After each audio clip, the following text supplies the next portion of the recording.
नमस्ते भाइयों और बहनों, मैं माइक हूँ। प मैं आज यहाँ इसलिए आया हूँ आपसे उस बारे में बात कर सकूँ जो परमेश्वर मुझसे कह रहे हैं और अ, अ, उन्होंने मुझे इस विशेष अ, विषय पर आगे बढ़कर बात करने की अनुमति या अधिकार जो भी कहें, दिया है और जो परमेश्वर ने मुझे हाल ही में और इन वर्षों में दिखाया है, बस एक संक्षिप्त विवरण के रूप में। क्योंकि मुझे लगता है कि जो हो रहा है और अगर मैं परमेश्वर को सही ढंग से महसूस कर रहा हूँ, जैसा कि मुझे विश्वास है कि मैं कर रहा हूँ, तो वह यह है कि मसीह का शरीर है बहुत कुछ सह रहा है और इसलिए बहुत से लोग हैं जो अह, संघर्ष कर रहे हैं। वे अपने विश्वास से जूझ रहे हैं, जीवन की कठिनाइयों से जूझ रहे हैं और अह, मेरा मानना है कि शरीर को वास्तव में इसे सुनने की आवश्यकता है। मैं इसे परमेश्वर और मुक्तिदाता यीशु मसीह के पूरे अधिकार से कहूँगा। ये मेरे शब्द नहीं हैं, या नहीं, यह परमेश्वर का आदेश है, जिसे मुझे उन लोगों तक पहुँचाना है, जिन्हें इसकी सच में ज़रूरत है। अब यह 144 के लिए ख़ास है, लेकिन सिर्फ़ उनके लिए ही नहीं, मसीह के शरीर के लिए भी। फिर भी 144 के लिए एक स्पष्ट संदेश है। आप में से जो जानते हैं कि आप 144 का हिस्सा हैं, अह! आप में से जो सोचते हैं कि आप 144 का हिस्सा हैं या कोई पुष्टि उत्तर चाहते हैं, तो शायद यह वही है। पर जो भी करें, परमेश्वर से पूछें। पुष्टि के लिए मैंने इसके लिए प्रार्थना की है और परमेश्वर से बात भी की है। और हाँ, जैसे उन्होंने अपनी आवाज़ में मुझे सिर्फ़ बोलने का आदेश दिया है और यह अह! वो है जो वो चाहते हैं कि लोग सुनें। सीधी बात। तो मूल रूप से आह! मैं शुरू करना चाहता था क्योंकि ऐसा लगता है कि बहुत कुछ है। शत्रु के हाथों उत्पीड़न झेल रहे हैं और मैं चाहता हूँ कि परमेश्वर आपको इससे मुक्ति दिलाएँगे। आपके शुद्धिकरण के लिए जीवन में कुछ बातें होनी ज़रूरी हैं। हमेशा एक शुद्धिकरण की अग्नि होती है और इस शुद्धिकरण की अग्नि का परिणाम ये होता है कि यह सोने और चाँदी में से धातुमल को हटा देती है। ये उसमें से सारी अशुद्धियों को पूरी तरह से दूर कर देती है। ये मुश्किल है, ये गर्म है, ये दबाव में होता है, ये एक आग है, लेकिन फिर जब ये ठंडा हो जाता है और सारी अशुद्धियाँ चली जाती हैं, तो आपके पास ये सुंदर शुद्ध धातु कार्य या सोना-चांदी बचता है। ठीक है, ये आप ही के साथ हो रहा है। शरीर के साथ यही हो रहा है, क्योंकि ऐसी बातें आने वाली हैं, जिनके लिए आपको परिपक्व होना पड़ेगा। और इन वरदानों का उपयोग करना होगा जो परमेश्वर आपको दिखा और शुद्ध कर रहे हैं। आपको इन वरदानों को उपयोग में लाना होगा। आपके वरदानों को शुद्ध करने की ज़रूरत है। आपको उनमें परिपक्व होना होगा। जिस तरह परमेश्वर आपके लिए कर रहे हैं, जो भी कठिनाई हो, आभारी रहें। अत्याचार चाहे कैसा भी हो, उन लोगों के लिए प्रार्थना करें। जब कोई कुछ भी करे, उन्हें क्षमा कर दें। आपके अतीत में जो भी हुआ, उसे सुधारें और प्रेम करो। फिर भी इसका मतलब यह नहीं कि आप दब्बू व्यक्ति बन जाएं। ठीक है, मैं यह स्पष्ट करना चाहता हूं कि आपको दब्बू बनने की जरूरत नहीं है। लोगों को आप पर हावी होने की अनुमति नहीं है। परमेश्वर ने बहुत ही विशेष रूप से कहा था, जब धर्म ग्रंथ में है, बंदर क्या जाने अदरक का स्वाद। यदि लोग आपकी बात नहीं सुनते या आपके साथ उचित व्यवहार नहीं करते, तो आपका उनसे दूर चले जाना ठीक है। इसमें कोई नुकसान नहीं है। आप जाएं और उनके लिए प्रार्थना करें। आप उन लोगों के लिए प्रार्थना करें। परमेश्वर से उन हालातों को आशीष देने के लिए कहें। इसका यह अर्थ नहीं है कि आप इसे बार-बार स्वीकार करते रहें और इसे अपने जीवन में घटित होने दें। खुद को उस स्थिति से हटा लें, दूर चले जाएं। आपको जो कुछ भी करना पड़े, अ, उम खुद को सुधरने दें, उस व्यक्ति के लिए शोक करें और समझें कि वे लोग, वे हालात, उन्हें नहीं पता कि वे क्या कर रहे हैं। पर अगर आप ऐसी स्थिति में हैं जहां आपको लगता है कि उम, आप पर लगातार हमला हो रहा है, तो पीछे हटना और दूर चले जाना ठीक है। खैर, मैं इस पर और ज़्यादा नहीं रहना चाहता, लेकिन क्योंकि अगर आप ऐसा नहीं करते हैं, तो आप ऐसी स्थिति में पहुंच सकते हैं, जहां आपका क्रोध या आपकी कड़वाहट वास्तव में बहुत अधिक बढ़ जाएगी और तब उस पर काबू पाना सचमुच मुश्किल होगा। ठीक है? तो इस बात का ध्यान रखें। लेकिन आपको सिखाया जाता है कि अपने भाई-बहन से प्रेम कैसे करें, बिना शर्त। और यह एक प्रक्रिया है। आपके जीवन में घटनाएँ घटित होंगी, चीज़ें आपके पास आएँगी और ऐसा महसूस होगा कि यह कभी ख़त्म नहीं होगा। जैसे यह नकारात्मकता, पाप या अहम अत्याचार का निरंतर प्रवाह है, चाहे वह कुछ भी हो। ऐसे समय आ सकते हैं जब आप इससे गुज़र रहे हों और आपको परमेश्वर, यीशु से दृढ़ रहने का अनुग्रह माँगना होगा। हर स्थिति में उनका अनुग्रह माँगें और वह आपको देंगे। लेकिन आपको पता होना चाहिए कि आपके जीवन में क्या हो रहा है। ये चीज़ें मेरे साथ क्यों हो रही हैं? ये सब क्यों घटित हो रहा है? इस विषय पर परमेश्वर से प्रार्थना कीजिए और याद रखें, परमेश्वर से मदद माँगें, वह तुरंत सहायता करेंगे। आपके दूत वहाँ हैं। आपके दूतों को मदद का अधिकार दिया गया है। आपको बस माँगना है। ठीक? तो मसीह के शरीर में बहुत कुछ हो रहा है। बहुतों को उठाने की ज़रूरत है। मैं उन बातों पर चर्चा करना चाहता हूँ जो परमेश्वर ने मुझे पहले और हाल ही में दिखाई हैं, जिनके बारे में वह चाहते हैं कि मैं बात करूँ, क्योंकि मुझे ऐसे समय के लिए चुना गया है, लोगों से बात करने के लिए। और आप में से जो मुझे और शायद यीशु को नहीं जानते, जो शब्द मेरे मुख से निकलेंगे, वे सत्य हैं।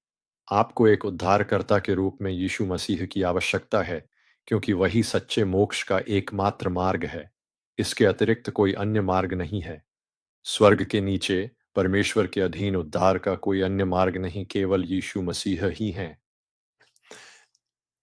और क्योंकि वह आपसे प्रेम करते हैं, क्योंकि उन्होंने आपके लिए क्रूस पर जो किया, जिस तरह से वह आपके लिए अपने प्राण दिए,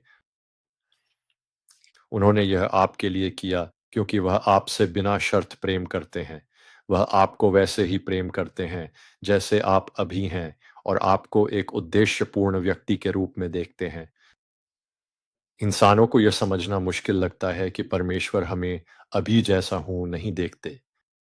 वह आपको उस रूप में देखते हैं जैसा आपको होना चाहिए और वहाँ पहुँचाना चाहते हैं। इसलिए वह आपको वहीं से लेना चाहते हैं, जहाँ आप अभी हैं। वह चाहते हैं कि आप उनके पास आएँ, वह चाहते हैं कि आप पश्चाताप करें और उन पर अपना विश्वास रखें। और जब ऐसा होता है, तो वह आपको आपके मार्ग पर स्थापित करेंगे और आपको वहाँ पहुँचा देंगे जहाँ आपको होना चाहिए। यीशु पर विश्वास रखें, वही मार्ग है। यीशु पर आपका विश्वास आपको मार्ग पर लाएगा। आप वही बनेंगे जो आपको बनना चाहिए, जो आप हमेशा से जानते थे कि आपको बनना है। पर केवल परमेश्वर ही आपके दिल और आत्मा में वह जगह भर सकते हैं, ताकि आपको उस मार्ग पर स्थापित करें। आप ये अपने दम पर नहीं कर सकते। आप एक अच्छे इंसान नहीं बन सकते। आप पाप करना बंद नहीं कर सकते। पाप सदैव रहेगा, क्योंकि यदि परमेश्वर आपके जीवन में नहीं है, तो शैतान है। और यदि शैतान आपके जीवन को प्रभावित कर रहा है, तो आप उसे पराजित नहीं कर सकते। वह शक्तिशाली है। आप उस पर काबू नहीं कर सकते। वह आपको हजारों छोटे-छोटे घाव देगा, एक-एक करके, और देखते ही देखते बहुत देर हो जाती है। आप इसमें फँस जाते हैं और समझ ही नहीं पाते कि यह कब हुआ। ठीक मेरी तरह, जैसे हर कोई फँस जाता है, लेकिन यीशु आपको उससे आज़ाद करते हैं। तो आप में से जो मसीह को जानते हैं, मैं आपसे बात कर रहा हूँ, क्योंकि आपको प्रोत्साहन की ज़रूरत है। पूरे मसीह के शरीर को अभी नीचे खींचा जा रहा है। आपको ऊपर उठना होगा। आपको यह सुनना होगा कि परमेश्वर मेरे माध्यम से क्या कह रहे हैं। मैं बस एक सेवक हूँ, परमेश्वर के बताए काम कर रहा हूँ। लेकिन ऐसी घटनाएँ बहुत जल्द आने वाली हैं जो इस दुनिया के लिए विनाशकारी होंगी। ऐसे भी क्षण होंगे जब आपके विश्वास को हिला दिया जाएगा। लेकिन मैं आपसे विनती करता हूँ कि आप परमेश्वर को पुकारते रहें, उन पर अपना विश्वास रखें। आप में से जो लोग छोटे बच्चे के जैसे विश्वास रखते हैं, परमेश्वर आपकी असीमित सुरक्षा करेंगे। आपकी रक्षा हेतु वह सब कुछ करेंगे। अगर आप अपनी ताकत पर निर्भर होकर खुद करने की सोचते हैं, तो परमेश्वर दूर हो जाएंगे और उसे होने देंगे जो भी हो रहा है। पर अगर आप में बच्चों जैसा विश्वास है और आप कहते हैं, यीशु आप मेरी रक्षा करेंगे, तो यही दृढ़ रवैया है जिसके कारण परमेश्वर और यीशु हर हाल में आपकी रक्षा करेंगे। जब कठिन समय आए, जब अंतिम समय की घटनाएं होनी शुरू हो जाएंगी, जब भूकंप आने शुरू हो जाएंगे, जो आ रहे हैं, जब ये होगा, उत्प्रेरक जो कि डोम ऑफ थ्रॉक है, उसमें विस्फोट होगा, उससे एक युद्ध शुरू हो जाएगा, जो एक परमाणु युद्ध की शुरुआत करेगा, जो दुनिया को तबाह कर देगा। दुनिया अपनी धुरी से हट जाएगी। एक धूमकेतु जो निकट है पृथ्वी के मार्ग में आ जाएगा। यह पृथ्वी से टकरा कर उछलेगा और धूमकेतु की सारी पूंछ पृथ्वी पर बरसेगी। यह अभूतपूर्व क्षति और विनाश का समय होने वाला है, और हम में से जो लोग इस अवधि में यहाँ उपस्थित होंगे, उन्हें इसके लिए तैयार रहना होगा। परमेश्वर ने आपको हर कठिनाई, हर शुद्धिकरण, हर परीक्षण से गुजारा है, जिसने आपको उस दिन के लिए तैयार किया है। आपको लोगों की मदद करनी होगी, उन्हें भोजन और पानी देना होगा। आपको उनकी रक्षा करनी होगी, उन्हें कपड़े पहनाने होंगे। आपको उन्हें प्रेम और करुणा दिखानी होगी, और फिर सुसमाचार का प्रचार करना होगा।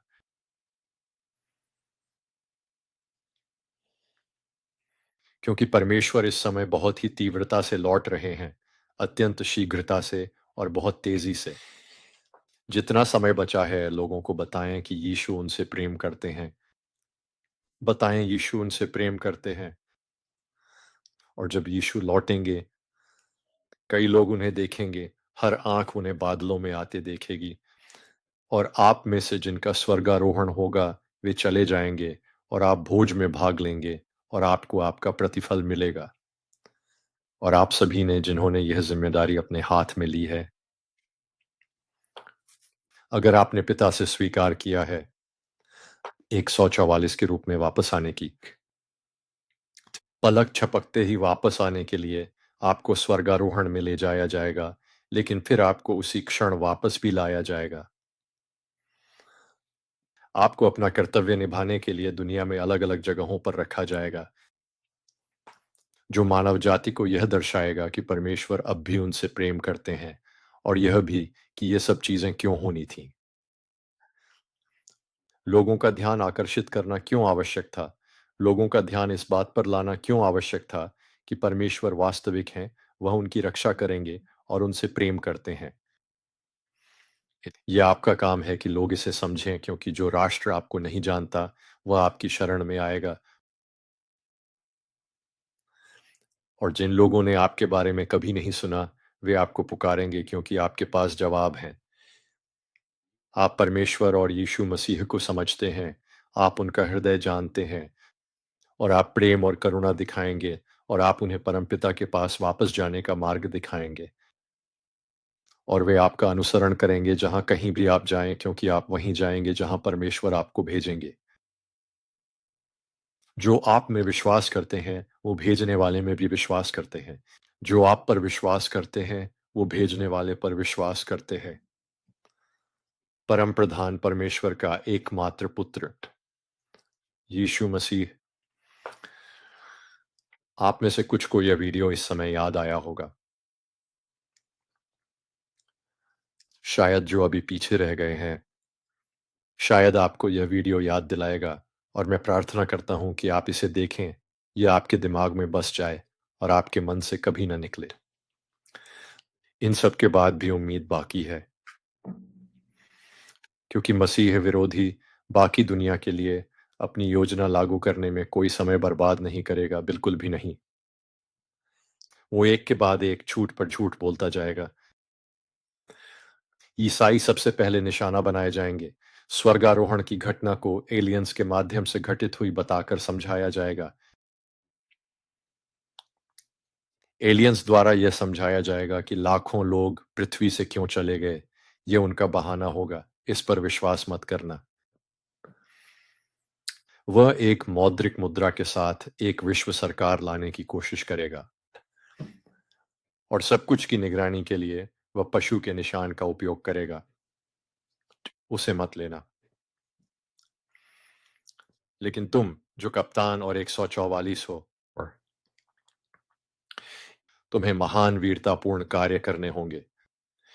आपके पास उन शिष्यों की सारी शक्ति होगी जिन्हें यीशु मसीह ने सुसमाचारों में से एक में दो दो करके भेजा था, और दूसरे सुसमाचार में उन्होंने 72 शिष्यों को अलग अलग गांवों में भेजा था ताकि वे बीमारों को ठीक कर सकें, अंधों को दृष्टि दे सकें, चमत्कार कर सकें और सुसमाचार का प्रचार कर सकें।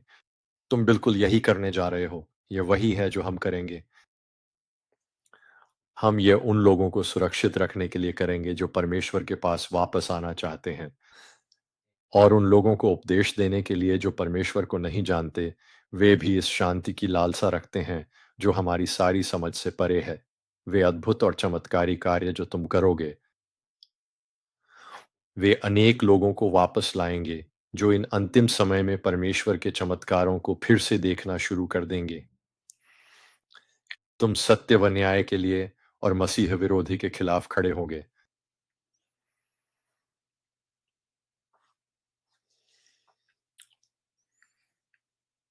तुम्हें घर ले जाया जाएगा और परमेश्वर कहेंगे, शाबाश मेरे अच्छे सेवक, प्रभु का आनंद पाओ। तो यह कुछ ऐसा है जो परमेश्वर चाहते थे कि मैं इसे सामने रखूं, क्योंकि मुझे लगता है लोगों को परमेश्वर की शक्ति से उत्साहित होने की आवश्यकता थी। अंत में परमेश्वर जीतते हैं। परमेश्वर की ही जीत होगी। हमें बस होने देना है। ये सभी घटनाएं जो भविष्य में घटित होंगी, वे पूर्व निर्धारित हैं। ऐसा होना निश्चित है। शैतान का दिन आता है, पर वह बहुत छोटा है, और जिन्होंने इस बुलाहट को स्वीकार किया है, यह कहते हुए कि हाँ परमेश्वर, मैं यह करूंगा, तुम आकाश मंडल के समान चमकोगे और शत्रु तुम्हें छू भी नहीं पाएगा। वे तुम्हारे लिए आएंगे, लेकिन तुम हर बार उनसे बच निकलोगे। तुम्हारी अलौकिक शक्तियों के कारण तुम शत्रु से बच निकलोगे और तुम आगे बढ़ोगे। एक जगह से दूसरी जगह पलक झपकते ही, एक क्षण में, तुरंत। तो कृपया, जो आने वाला है उससे डरो मत। ये होना ही है। तैयार रहो।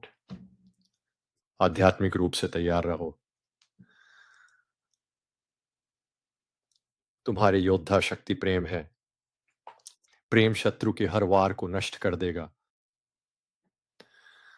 वह प्रेम दिखाओ, वह करुणा दिखाओ, और तुम अभी जिन भी कठिनाइयों से गुजर रहे हो, वे तुम्हें तैयार करने के लिए हैं। उससे दूर मत जाओ, उससे कतराओ मत। उसे स्वीकार करो और कहो, परमेश्वर, मुझे दिखाओ कि यह मुझे कैसे लाभ पहुंचाता है। मुझे यह खुद करना होगा। परमेश्वर यीशु मसीह के लिए मैं यह सब कह रहा हूं। यह मेरे लिए नहीं है। मैं वास्तव में यह नहीं करना चाहता। मैं ये करता हूं क्योंकि ये उनके लिए जरूरी है। तो मैं पूछता हूं, अगर आप परमेश्वर को नहीं जानते या संघर्ष में हैं, तो आपकी नींव कहाँ है? आपकी नींव हर दिन प्रार्थना करने और धर्म ग्रंथ पढ़ने में होनी चाहिए। अपने दिन की शुरुआत परमेश्वर के साथ करें और आपका दिन खराब नहीं हो सकता। अगर आप परमेश्वर से शुरुआत करते हैं, तो वह आपको मार्ग दिखाएंगे और आप समझेंगे कि दिन भर चीजें क्यों होती हैं। ये आपके समझने और उससे निपटने के लिए है, चाहे वह करुणा का एक साधारण शब्द ही क्यों ना हो। चाहे वह हम प्रलोभन को रोक पाने में सक्षम होना, शायद यह विरोध करने में सक्षम होना है, या यह कोई ऐसी कठिनाई है जिससे आप जूझ रहे हैं, क्रोध, कड़वाहट, अक्षमा। सुबह पहले परमेश्वर के साथ तैयार होना आपको चुनौतियों से निपटने में मदद करता है, और याद दिलाना कि परमेश्वर इस स्थिति में मेरी मदद करें और वह करेंगे। आपको खुद को तैयार करना होगा, आपको अपने कवच को चमकाना होगा, आपको अपनी तलवार को चमकाना होगा, आपको अपनी ढाल को चमकाना होगा। बाहर जाकर युद्ध करने के लिए तैयार रहें। मुझे लगता है कि मैं इसे यहीं खत्म कर दूंगा। ये हो गया। मैं परमेश्वर का धन्यवाद करता हूँ कि उन्होंने मुझे अपना माध्यम बनाया ताकि मैं उनकी बात बोल सकूं।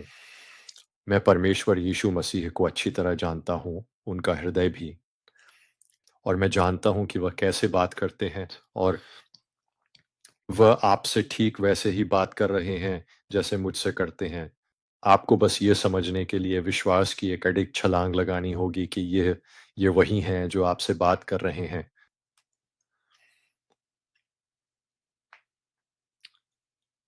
तो मैं आपका बहुत-बहुत धन्यवाद करता हूँ। सुनने के लिए मैं इसे यहीं समाप्त करूँगा। आह! कृपया डिस्कॉर्ड पर हमसे जुड़ें। मैं इसे विवरण के नीचे रखने की कोशिश करूँगा, और वहाँ अच्छी संगति और सेवा होती है। और अगर आप पीछे छूटे हुए लोगों के लिए पत्र से संबंधित कोई भी जानकारी खोज रहे हैं, ये डिस्कॉर्ड पर भी है। डिस्कॉर्ड पर काम करने वाले सभी को धन्यवाद। आप कौन हैं? आप जानते हैं। धन्यवाद। इसकी बहुत सराहना की जाती है दुनिया भर की सभी भाषाओं में। इन संदेशों का अनुवाद करने के लिए धन्यवाद। प्रभु सब देख रहे हैं, और इस पर किसी का ध्यान नहीं जाता। इस पर किसी का ध्यान नहीं जाता। धन्यवाद। परमेश्वर आपको आशीष दें। अगले वीडियो में मिलेंगे। शालोम।